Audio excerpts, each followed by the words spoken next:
Hey, what's going on, my friends? In this video, we're going to take a look at our $25 a week dividend portfolio and see how things are going. It is now finally halfway through June 2021. So when we take a look at our current value of our dividend portfolio, it's $1,197.15. Yeah, almost $1,200. And our gains is down technically over the past day. It's negative $1.74, and we're down 0.15%. However, and this is the important thing, when we jump out 1 week, you can see we're still down almost $12, which is almost 1%. But the important thing is the long term, the longer picture. The grand scheme of things is really what matters, where you can see here over a month we're actually up almost $40, which is a little more than 3%. When we jump out to the past quarter, we're up $100, basically $97.27, which is about 10%. And the past year to date, all time, you can see our total gains of our portfolio is $125.29, which comes out to almost 18%. So our market gain is what's really driving this portfolio so far. And our earned dividends comes out to $9.53. But our market gain, which is basically the price of the stock itself, our shares are going up. Well, we're getting a larger percentage where we're getting more shares, but the actual price of each stock is going up. And that's where the majority of our gains are coming from. So some might say, hey, why don't we just focus on companies that are going to give us better gains?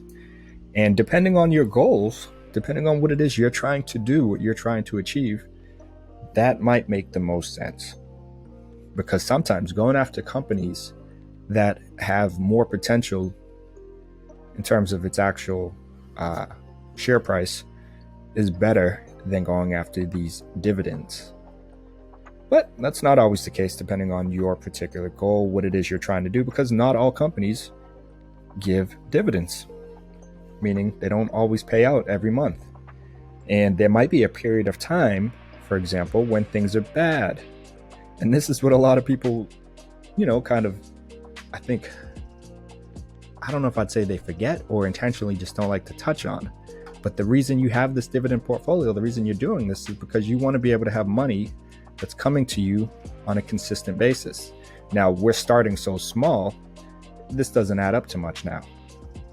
But if you had a couple zeros behind what we're contributing on a daily basis, and you were producing returns of 17.77%, well, let's just say it's a win-win situation, because your market gain will go up drastically and your earned dividends will go up drastically. But if there was a crash right now, this market gain, where if we were only focused on companies that don't give dividends but have a better opportunity, a better chance of giving you greater gains, well, when you're in a bad economy and things aren't going well for your companies, you still have the benefit of getting your earned dividends. Now, of course, there will be occasions where some companies will slash their dividends. And we actually have a great example of that with AT&T, with everything going on with AT&T. But I wanted to keep them in here so that we'll be able to go back in time and look and see what kind of influence, what kind of impact there was there. But their actual stock might go up too. Who knows?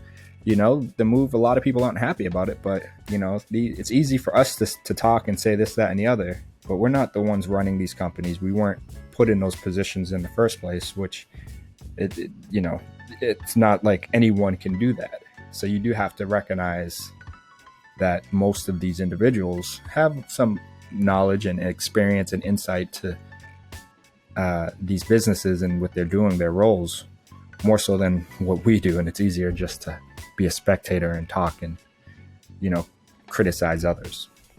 So we ain't going to do that over here.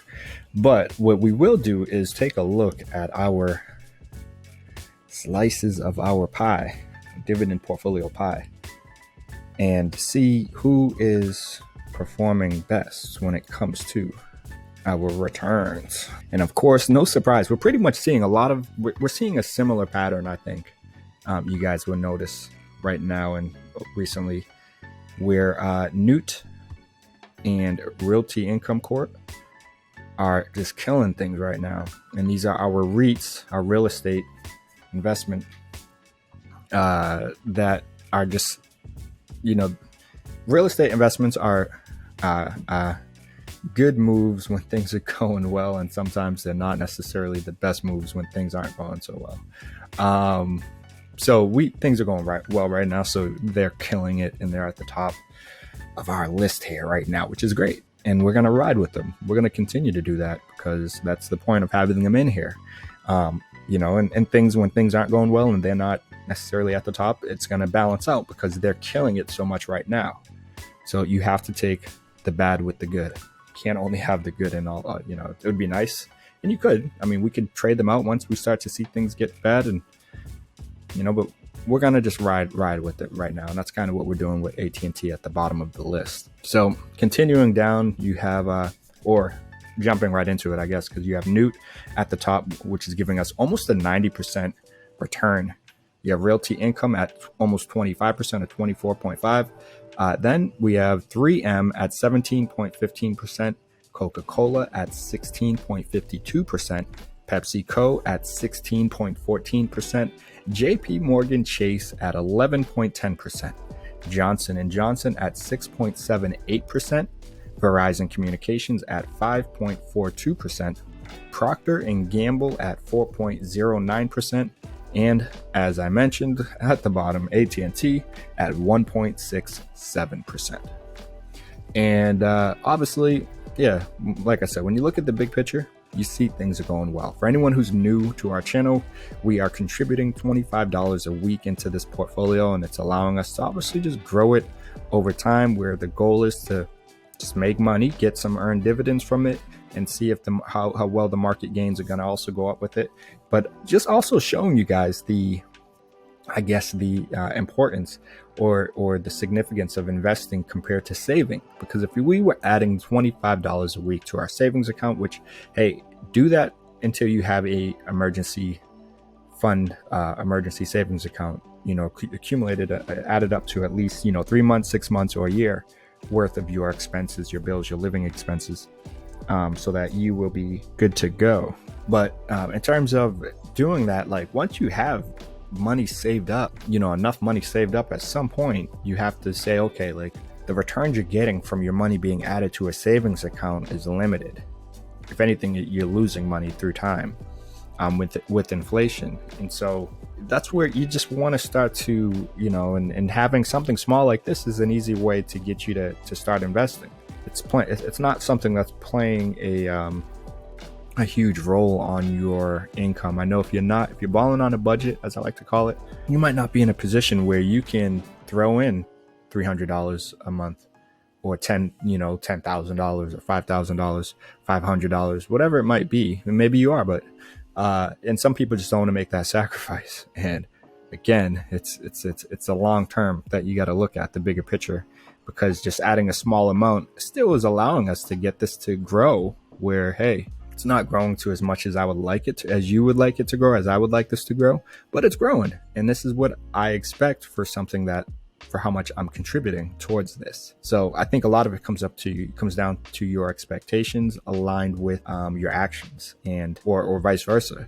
My actions in this case are allowing me to know that, hey, we are adding a small amount on an ongoing basis where I can live my life right now happily, peacefully, without really interrupting things. Taking $25 a month or a week out of my checks, if I'm getting paid every week, taking $25 a week and saying, okay, I'm gonna put that towards my future, my retirement, my dividend portfolio.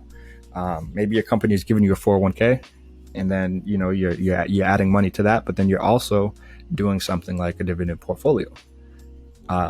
it's only going to add up through time. And that's the beauty of this bad boy. When we jump into our activity, you can see pretty much we've only gotten, I think since our last video, only this Johnson & Johnson payment, which is 67 cents more than what we had before. So we like our dividend payments that we're getting.